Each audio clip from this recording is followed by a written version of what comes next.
Really thrilled to introduce Daniel Slavin and from Sun Pork Farms, that's Sun Pork Farms, and Darian Judge from the Australian Bureau of Statistics, who are here to tell us about their experiences of employment as autistic adults. In the interest of time, we're just going to head straight into it.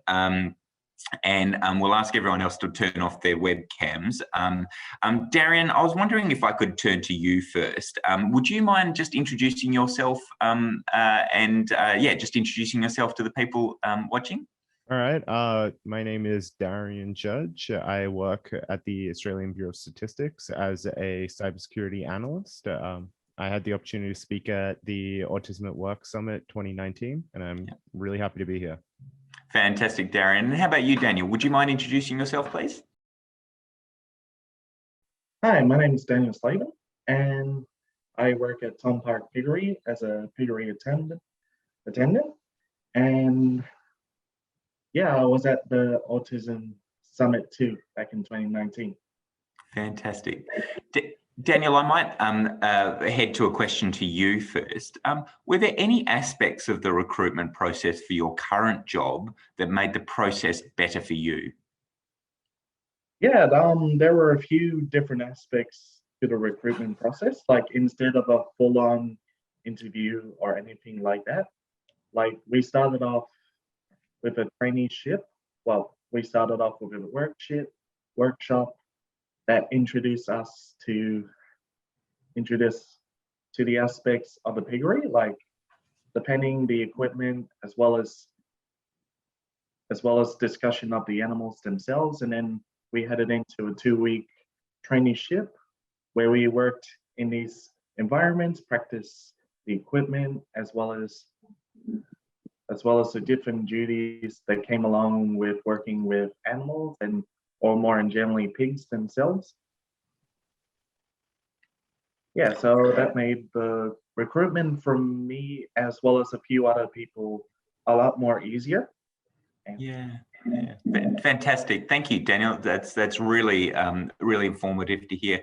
How about you, Darian? Were there aspects of the recruitment process for the current job that made the process better for you? Yeah, so for me personally, I won't get too deep into it, but as an autistic person, I felt a lot of pushback growing up, and I got a lot of negativity, so I didn't have much self-esteem. Combine that with some comorbid mental illness like depression and anxiety, I found it really hard to break into the workforce.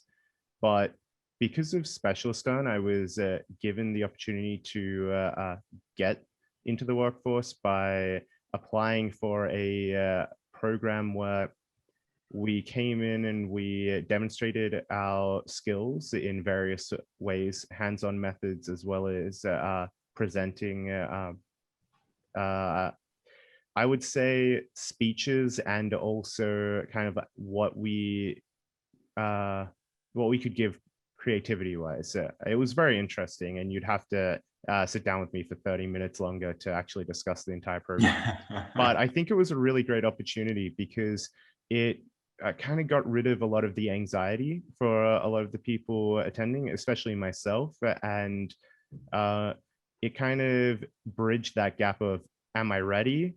And I do want this independence that having a job gives you. Yeah. So I really appreciated it. That's terrific. It's great to hear. And Darian, while we're talking to you, I'll ask the question about what are some of the things that you think all employers should do to support employees who are on the autism spectrum?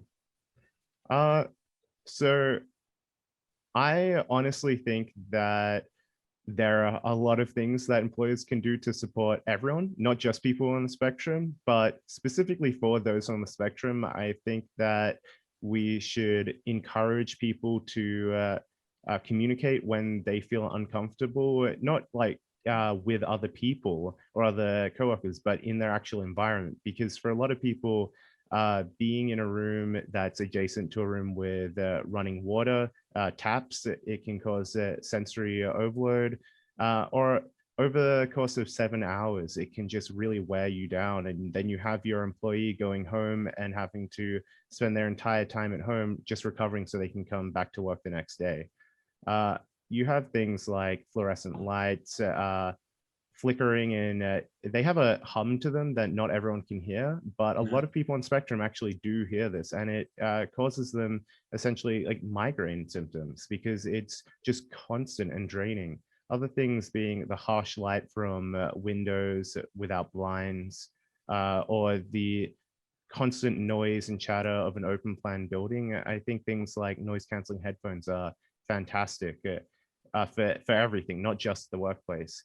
One thing I would like to say is a lot of employers say, oh, well, we don't want to make these changes just for a small percentage of employees, which may be on Spectrum. But I think these things actually improve the lives of everyone, not just people on Spectrum.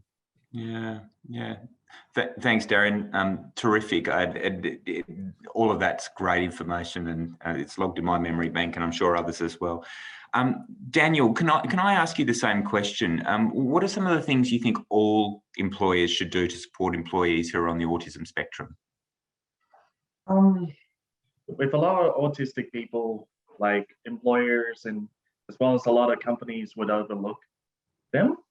But I think a lot of employers should really give them a chance to see their abilities, as many of them have good strengths that can contribute to the workplace.